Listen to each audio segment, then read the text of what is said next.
2024-cü ildə Çindən Azərbaycana səfər edən xarici vətəndaşların sayı 2023-cü ilə müqayisədə 94% artaraq 44.798 nəfərə çatıb.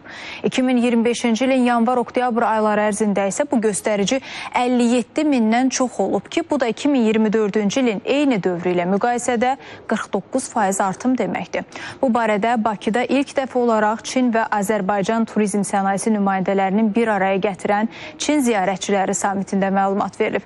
Tədbir Dövlət Turizm Agentliyinin təşkilatçılığı ilə baş tutub. Samit hər il Çin turizm şirkətlərinin iştirakı ilə müxtəlif ölkələrdə keçirilir və ikitərəfli əlaqələrin gücləndirilməsi üçün beynəlxalq platforma rolunu oynayır.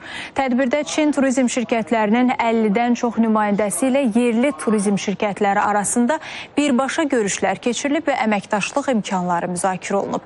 Tədbir çərçivəsində Çin turizm şirkətlərinin Şamaxı, Qəbələ, Şəki və Qax rayonlarına səfərlərinin təşkili və regional turizm potensialının tanıdılması planlaşdırılır.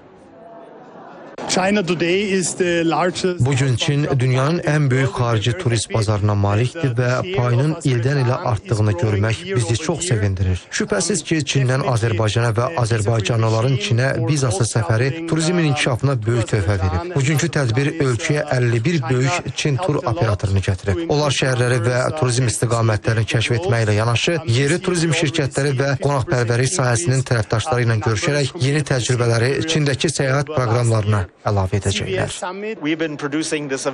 Biz bu sammiti 2008-ci ildən etibarən dünyanın müxtəlif ölkələrində təşkil edirik və Azərbaycan kimi möhtəşəm bir ölkədə heyrətamiz Bakı şəhərində Çinin və Tayvanın müxtəlif bölgələrindən gəlmiş 50-dən çox alıcı ilə bir arada olmaqdan çox məmnunuq. Hazırda 200 milyondan çox Çinlinin pasportu var və Çin dünyanın ən sürətlə inkişaf edən turizm bazarına malikdir. Buna görə də Azərbaycan gələcəkdə Çinli səyahətçilər üçün vacib istiqamətlərdən biri olacaq.